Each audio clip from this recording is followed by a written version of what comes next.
Big boss live അപ്ഡേറ്റിലേക്ക് എല്ലാവർക്കും സ്വാഗതം. എൻ്റെ മക്കളെ, ഇന്ന് ലൈവ് കണ്ടിട്ട് ശരിക്കും പറഞ്ഞു കഴിഞ്ഞാൽ എനിക്ക് സങ്കടം തോന്നിപ്പോയായിരുന്നു.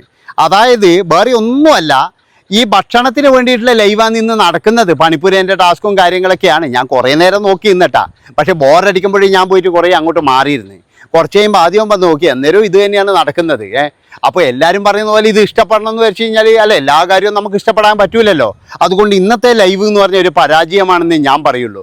പിന്നെ വേറെ ഒരു കാര്യം, ഈ അത്തപ്പൂക്കളം ഇടുന്ന ഒരു സംഭവം ഉണ്ടായിട്ടുണ്ട്. അത് കണ്ടുപിടിച്ചിരിക്കുന്നത് നമ്മൾ അനുമോളാണ്. എന്താണെന്ന് വെച്ച് കഴിഞ്ഞാൽ ആണുങ്ങളാന്ന് പോലും പോയിട്ട് ടോയ്ലറ്റിൽ അത്തപ്പൂക്കളം ഇടുന്നത്. ഈ അത്തപ്പൂക്കളം എന്താണെന്ന് വിചാരിച്ചു കഴിഞ്ഞാൽ ഇവന്മാർ മൂത്രം ഒഴിച്ചിട്ട് വെള്ളം ഒഴിക്കൂല എന്നാണ് പറയുന്നേക്കുന്നത്. 25 തുള്ളിയല്ലാന്ന് പോലും ആ ക്ലോസറ്റിൻ്റെ മുകളിൽ ഇങ്ങനെ കിടക്കുന്നത്. അല്ല, ഇവ കുറച്ച് വിവരമില്ലാത്ത ടീമാണോ ഇതിൻ്റെ അകത്ത്? അല്ല, കുറച്ച് വൃത്തിയോ വിവരമോ ഉള്ള ടീമിനെയൊക്കെ കൊണ്ടുവരാൻ വഴിയില്ലേ ബിഗ് ബോസെ? ഇങ്ങനെയുള്ള വേട്ടാവളിയന്മാരെയാണോ നിങ്ങൾ ഈ ബിഗ് ബോസിൽ കൊണ്ടുവന്നിരിക്കുന്നത്? സാമാന്യ ഇവന്മാരൊക്കെ വലിയ സ്റ്റാറുകളാണ്, മറ്റേ സ്റ്റാറുകളാണെന്നൊക്കെ പറയുന്നുണ്ടല്ലോ. പക്ഷെ ഇതുപോലെയുള്ള കൂറകളാണ്, ഒരു വൃത്തിയില്ല, മനാരമില്ല. ക്ലോസറ്റിൻ്റെ മുകളിൽ പോയിട്ട് അത്തപ്പൂക്കൾ ഇട്ട് വെക്കുന്ന പോലെയായിരുന്നു. എവിടെ നിന്നേ വന്നല്ലേ ഇവനൊക്കെ എവിടുന്ന വന്നതെന്നാണ് ഞാൻ ആലോചിക്കുന്നത്. കുറച്ചെങ്കിലും ഒരു ബുദ്ധി വേണ്ടേ? നമ്മുടെ വീടാണത് എന്നുള്ളൊരു വിചാരം വേണ്ടേ? നമ്മൾ വീട്ടിൽ അങ്ങനെ ചെയ്യോ? നമ്മുടെ വീട്ടിലുള്ള ബാക്കിയുള്ളവർക്കൊന്നും പോകണ്ടേ? ഇപ്പം നമ്മളെ സ്വന്തം വീട്ടിൽ തന്നെയാണെങ്കിൽ നമുക്ക് എങ്ങനെ വേണമെങ്കിലും വരാമെന്ന് ചോദിച്ചാൽ നമ്മളെ ആടെയില്ല വേറെ ആൾ വിടുവോ? അവിടെ ഭാര്യയും മക്കളും വിടുവോ? ഇല്ലെങ്കിൽ വീട്ടുകാർ വിടുവോ? ഇതെന്നാടാന്ന് ചോദിച്ചിട്ട് നമ്മളെ കൊണ്ടാടെ വീട് പിടിച്ച് ഒരപ്പിക്കത്തില്ലേ? ഇവിടെ എന്ന് പറഞ്ഞാൽ കുറേ എണ്ണം വന്നിട്ട് ഇമാതിരി തോന്നിയവാസം ചെയ്യുക. എന്തൊരു വൃത്തികെട്ട പരിപാടിയാണ്. അവിടെയുള്ള എല്ലാവരോടും ഞാൻ പറയുന്നത്, നിങ്ങൾ നിന്നിട്ട് സാധിക്കുന്ന എല്ലാവരോടും പറയുകയാണ്, ഈ അത്തപ്പൂക്കളത്തിൻ്റെ പരിപാടി ഇവിടെ വെച്ച് നിർത്തിക്കൊള്ളണം. വൃത്തിയില്ലാവന്മാർ ഒഴിവാക്കി വിടണം. ബിഗ് ബോസ് ഒഴിവാക്കി വിടുവാ വേണ്ടത്. വൃത്തിയില്ലാത്തവരാ എന്തിനിങ്ങനെ വെറുതെങ്കിലും ഇവന്മാർ ഇങ്ങനെ പിന്നെന്താ പറയുക സൂക്ഷിച്ചുകൊണ്ടിരിക്കുന്നത്? വളരെ മോശം എന്ന് പറഞ്ഞു കഴിഞ്ഞാൽ ഇവരൊക്കെ എന്ത് സന്ദേശമാണ് സമൂഹത്തിന് നൽകുന്നത്? എന്ത് സന്ദേശമാണ് അതെന്നിട്ട് വന്ന് പറയുമ്പോൾ ഈ അപ്പാനി, ശരത് അപ്പാനിയും ഷാനവാസ്, അതുപോലെ തന്നെ എന്ന് പറഞ്ഞാൽ വേറെ ഏതോ പിന്നെ ആര്യൻ, ഇവരൊക്കെ ഈ എന്താ പറയണ്ടേ, ഇവർ അങ്ങ് പുച്ഛിച്ചു വിടുകയാണ്. അതായത് അനുമോള് വന്നിട്ട് പറയുകയാണ്, ആരാണെന്ന് അറിയില്ല, ടോയ്ലറ്റിൽ കയറിയിട്ട് ഇമാതിരി തോന്നിവാസം കാണിച്ചിട്ടുണ്ട്, ഞങ്ങൾക്ക് ഇരുന്നിട്ട് ചെയ്യേണ്ട കാര്യങ്ങളാണ്, നിങ്ങൾ നിന്നിട്ട് ചെയ്യുമ്പോൾ കുറച്ച് ഇത് നോക്കണം എന്ന് പറഞ്ഞതിന് ഇവർക്ക് യാതൊരു ഇത് മൈൻഡും ഇല്ല. എന്നാൽ അവിടെയുള്ള ക്യാപ്റ്റൻ എന്നുള്ളൊരു വിവരം പോലും ഷാനവാസിനില്ല. ക്യാപ്റ്റൻ പറയേണ്ട ആരാണെന്ന് നമുക്ക് കണ്ടുപിടിക്കാം. ഇനി എല്ലാവരോടും കുറച്ച് വാണിംഗ് ചെയ്യുക. അതായത് ആരാണ് ഈ പരിപാടി ചെയ്തത്?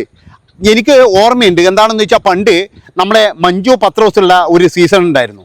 ആ മഞ്ജു പത്രോസുള്ള സീസണിൽ മഞ്ജു പത്രോസ് ഇനി എത്ര മോശം പിന്നെ മത്സരാർത്ഥിയാണെങ്കിലും ഒരു കാര്യം ഞാൻ പറയുകയാണ്, മഞ്ജു പത്രോസ് അന്ന് പറഞ്ഞു കൊടുത്തൊരു കാര്യമുണ്ട്, നിങ്ങൾ ആരും ദയവ് ചെയ്തിട്ട് ഇങ്ങനെ ചെയ്യരുത്, കാരണം ഇവിടെ ഒരുപാട് സ്ത്രീകൾ ഉള്ളതാണ്, അതുകൊണ്ട് ഇങ്ങനെ ചെയ്യരുത് എന്ന് പറഞ്ഞതുകൊണ്ട് അവിടെ ആരും ആ സീസണിൽ അങ്ങനെ ഒരു പരാതിയേ ഇല്ലായിരുന്നു.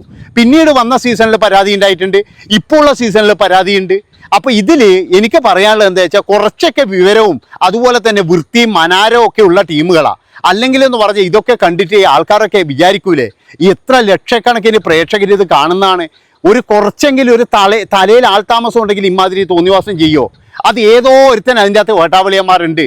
പിന്നെ ചിലപ്പോൾ കുറേ എണ്ണം ഉണ്ടാകും, പറയാൻ പറ്റൂല. കാരണം വെച്ചാൽ അനുഭവിക്കട്ടെ എന്ന് പറഞ്ഞിട്ട് വരുന്ന ടീമുണ്ടാകും. ഇപ്പം നമ്മൾ ചില ബസ് സ്റ്റാൻഡിലൊക്കെ പോയി കഴിഞ്ഞാൽ കാണുന്നില്ലേ, ടോയ്ലറ്റ് കയറി കഴിഞ്ഞാൽ അത് അവൻ്റെ പണിയല്ലേ. അതായത് നമ്മൾ സാധിച്ച കാര്യം അവിടെ ഇല്ലേ ഇരിക്കുന്നോ വന്നിട്ട് ചെയ്യണം എന്നാണ് പറയുന്നത്. അത്ര പോലും എന്ന് പറഞ്ഞാൽ ആ ഒരു സാധനം ഒന്നും പിടിച്ച് ഞെക്കത്തില്ല. എന്തുകൊണ്ടാണ്? അത് വൃത്തിയായി പോവില്ലേ? അത് എൻ്റെ പണിയല്ല, ഞാൻ പൈസ കൊടുത്തിട്ട് അവിടെ ഇരിക്കുന്ന പറഞ്ഞ പോലെയാണ്. അവനവൻ്റെ അവശിഷ്ടം വരെ കളയാൻ വേണ്ടിയിട്ട് ഓരോരുത്തരും കഴിയുന്നില്ല. അതുപോലെയുള്ള ടീമുകളെയാണ് ഇപ്രാവശ്യം ബിഗ് ബോസിൽ വന്നത്. വളരെ മോശം എന്ന് പറഞ്ഞു കഴിഞ്ഞാൽ വളരെ മോശം തന്നെയാണ്, ഒരിക്കലും നമുക്ക് ന്യായീകരിക്കാൻ കഴിയില്ല. അതുകൊണ്ട് ഈ ഒരു കാര്യത്തിന് എന്ന് പറഞ്ഞാൽ അനുമോളെ കൂടെ തന്നെയാണ് ഞാൻ. ഇനി എന്തൊക്കെ പറഞ്ഞു കഴിഞ്ഞാൽ അനുമോളെ കൂടെ തന്നെയാണ്. കാരണം എല്ലാവരും മനുഷ്യരാണ്. എല്ലാവർക്കും എന്ന് പറഞ്ഞാൽ അവിടെ പ്രത്യേകിച്ച് തന്നെ 2 ടോയ്ലറ്റൊക്കെ ഉണ്ടാവുള്ളൂ. എല്ലാവർക്കും എന്ന് പറഞ്ഞു കഴിഞ്ഞാൽ വൃത്തി, അതായത് ചില വൃത്തിയെ വേണം എല്ലാവർക്കും.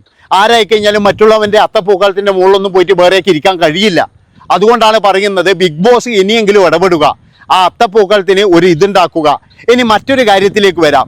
ഇനി അനുമോളെ ഈ ഒരു കാര്യത്തിന് മാത്രമേ ഞാൻ അനുമോളെ ഇതാക്കുന്നുള്ളൂ കേട്ടോ, പിന്തുണക്കുന്നുള്ളൂ. വേറെ ഒരു കാര്യത്തിലും ഞാൻ അനുമോളെ പിന്തുണക്കുന്നില്ല. അനുമോളക്ക് ജിസൈലിനോട് ഭയങ്കരമായിട്ടുള്ള ദേഷ്യമുണ്ട്. ദേഷ്യമല്ല, ഇതൊരു അസൂയാണ്. ഇതൊരു അസൂയയും സങ്കടവും വൈരാഗ്യവും എല്ലാം കൂടി കൂട്ടിമേച്ച ഒരു കാര്യമില്ലേ. അതായത് ഇത് അനുമോളുടെ നാശത്തിലേക്കാണെന്നേ ഞാൻ പറയുള്ളൂ. അതായത് എല്ലാവരും ഇപ്പോഴും എന്ന് പറഞ്ഞാൽ അനുമോൾക്ക് എതിരായിട്ട് വന്നുകൊണ്ടിരിക്കുകയാണ്. അനുമോൾ നല്ലൊരു മത്സരാർത്ഥിയാണ്, നല്ല മത്സരം കാഴ്ചവെക്കാം. പക്ഷേ പലപ്പോഴും എന്ന് പറഞ്ഞാൽ അനുമോൾ പറയുന്ന ചില നുണകളുണ്ട്. എന്താണെന്ന് വെച്ചാൽ, അന്ന് അക്ബർ എന്നെ നോക്കി, അതുപോലെ തന്നെ അവൻ്റെ തൊടല് ശരിയല്ല, അവൻ്റെ നോട്ടം ശരിയല്ല, എന്നിട്ടും അവൻ്റെ കൂടെ അവൻ്റെ അടുത്ത് പോയിട്ട് അവൻ അവിടെ കിടക്കുമ്പോൾ അവിടുന്ന് എഴുന്നേറ്റ് വരാനോ അല്ലെങ്കിൽ അവിടുന്ന് പ്രതികരിക്കാനോ ഒന്നും നിൽക്കത്തില്ല. അതാണ് നിങ്ങൾ മനസ്സിലാക്കേണ്ടത്. അങ്ങനെയുള്ള ഒരുത്തനാണെങ്കിൽ എന്തിന് അവൻ അവിടെ വന്ന് കിടക്കുമ്പോൾ ഈ നെവിൻ അങ്ങനെ നോക്കി എന്നൊക്കെ പറയുന്ന ഈ അനുമോള് എന്തിനാണ് അവൻ അവിടെ വന്ന് കിടക്കുമ്പോൾ അതിന് പ്രോത്സാഹനം കൊടുക്കുന്നത്? എഴുന്നേറ്റ് പോകാലോ. അതായത് അവൻ അങ്ങനെയുള്ള ഒരുത്തനാണ്, മുതലാക്കുന്ന ഒരുത്തനാണ് എന്നുണ്ടെങ്കിൽ എഴുന്നേറ്റ് പോകണം. അതാണ് വേണ്ടത്. അല്ലാതെ എന്ന് പറഞ്ഞു കഴിഞ്ഞാൽ അവിടെയും ഇവിടെയും ഇരുന്നിട്ട് ഇങ്ങനെ പറയുന്നതിനോട് എനിക്ക് യാതൊരു ഇതുമില്ല, യോജിപ്പും ഇല്ല എന്ന് എനിക്ക് പറയാനുള്ളൂ. പിന്നെ മറ്റൊരു കാര്യം എന്ന് പറഞ്ഞാൽ ഇന്നലെ എല്ലാവരും നോക്കിയത് അനീഷിനെ തോപ്പിക്കാനാണ്. അപ്പാനിക്ക് കൊടും പകയാണ് അനീഷിനോട്. അപ്പൊ ഇന്നലെ അനീഷിനെയും രേണുവിനെയും പുറത്താക്കണം, അവരെ സീക്രട്ട് റൂമിലേക്ക് വിടണം എന്നുള്ള തരത്തിൽ കളിച്ചതാണ് എല്ലാവരും. പക്ഷേ അവർക്കൊക്കെ എന്ന് പറഞ്ഞു കഴിഞ്ഞാൽ എവിടെയോ അടിതെറ്റിപ്പോയി. എന്താണെന്ന് വെച്ച് കഴിഞ്ഞാൽ അവിടെ പോകേണ്ടി വന്നത് നമ്മൾ ഓനിയലും അതുപോലെ തന്നെ എന്ന് പറഞ്ഞാൽ നമ്മളെ ആ ഒരു എന്താ പറയണ്ടേ മറ്റേ ശാരീരികയും കൂടിയിട്ടാണ്. അപ്പോൾ എനിക്ക് പറയാനുള്ള കാര്യം എന്താ വെച്ചാൽ നിങ്ങൾ ഈ അപ്പാനിയുടെ കൂടെ കൂടുന്നവരോടാണ് പറയാനുള്ളത്. അപ്പാനി ഓരോ ദിവസവും അവിടെ നെഗറ്റീവ് ആയിക്കൊണ്ടിരിക്കുകയാണ്. അപ്പാനിന് എന്ത് പറഞ്ഞു കഴിഞ്ഞാൽ ഇപ്പോഴെന്ന് പറഞ്ഞാൽ അപ്പാനിൻ്റെ കുടുംബം വന്നിട്ടുണ്ട്. കുടുംബം പറയുന്നത് ഏതൊരു ഓൺലൈൻ ന്യൂസിൽ ഞാൻ കണ്ടതാണ്. കുടുംബം പറയുന്നത് അപ്പാനിയെ ഇതുപോലെ പറഞ്ഞു കഴിഞ്ഞാൽ ഞങ്ങൾ കേസ് കൊടുക്കുമെന്നാണ്. എൻ്റെ പൊന്നു കുടുംബക്കാരെ, നമ്മൾ ഇവിടെ ആടെയൊന്നും വന്നിട്ടൊന്നും എടുക്കുന്നില്ല. ഈ ടി വിയിൽ ഇവൻ കാണിക്കുന്ന കോപ്രായത്തിന് നമ്മൾ അഭിപ്രായം പറയുന്നതേ ഉള്ളൂ. അല്ലാതെ നമുക്കായിരിക്കും പ്രത്യേകിച്ച് അപ്പാനിയോട് പോയിട്ട് ദേഷ്യമൊന്നുമില്ല. പക്ഷെ ഇയാൾക്ക് സിനിമ കിട്ടാത്തതിൻ്റെയും ഇയാളുടെയൊക്കെ ഒന്നും കിട്ടാത്തതിൻ്റെയും ഒക്കെ കാരണം ഇതുപോലെയുള്ള അസൂയയും കുശുമ്പും ആണെന്നുള്ളതിൽ യാതൊരു സംശയവുമില്ല. നല്ല രീതിയിൽ അസൂയുണ്ട്. ആ ഒരു ചങ്ങാതിയോട്, ആ അനീഷിനോട് ഇവൻ കാണിക്കുന്ന ചില വൃത്തികേടുകൾ, ചില എന്താ പറയണ്ടേ ആക്ഷനുകൾ, ചില ഇന്നലെ ഇപ്പം ഞാൻ നോക്കുമ്പോഴേ ആ കസേരയൊക്കെ വലിച്ച് എറിഞ്ഞിട്ട് എന്താ എന്ന് പറഞ്ഞിട്ട് അന്ന് അടിക്കുക ഇവൻ. അല്ല ഇവൻ തല്ലുക. എന്നിട്ട് ഇവൻ പറയുന്ന ലാസ്റ്റുള്ള ഒരു കാര്യം, പുറത്ത് പിള്ളേരുണ്ടാ, ഈ പുറത്തെ പിള്ളേരുണ്ടാ. എനിക്ക് മനസ്സിലാകാത്തോണ്ടിരിക്കുന്നത് ബിഗ് ബോസിൽ വന്നിട്ട് ഈ വേട്ടാവളിയൻ്റെ ഈ ക്യാമറേൻ്റെ മുന്നിൽ വന്നിട്ട് ഈ സിനിമ ഡയലോഗുകൾ ഇങ്ങനെ അടിക്കേണ്ട ആവശ്യമുണ്ടോ? അതായത് പുറത്ത് പിള്ളേരുണ്ടാ എന്നൊക്കെ പറഞ്ഞിട്ട് എന്തൊരു ബോറം പരിപാടിയാണ്. വളരെ ബോറ് എന്ന് പറഞ്ഞാൽ വളരെ ബോറ് തന്നെയാണ്. അതുകൊണ്ട് ഞാൻ പറയുകയാണ്, അവൻ്റെയൊക്കെ കൂട്ടം കൂടി നിൽക്കുന്നവരൊക്കെ എന്ന് പറഞ്ഞാൽ നെഗറ്റീവ് ആകത്തേ ഉള്ളൂ. ഇപ്പം ചില ആൾക്കാർക്കൊക്കെ മനസ്സിലായിട്ടുണ്ട് അനീഷിൻ്റെ ഗെയിമിനെ പറ്റിയിട്ട്. അതുകൊണ്ട് തന്നെ എന്ന് പറഞ്ഞാൽ അനീഷിൻ്റെ ഭാഗത്തേക്ക് ഇപ്പോൾ ചില ചായ്വുകളൊക്കെ വരുന്നുണ്ട്. അതൊക്കെ നമ്മളെല്ലാവർക്കും മനസ്സിലാകുന്നുണ്ട്.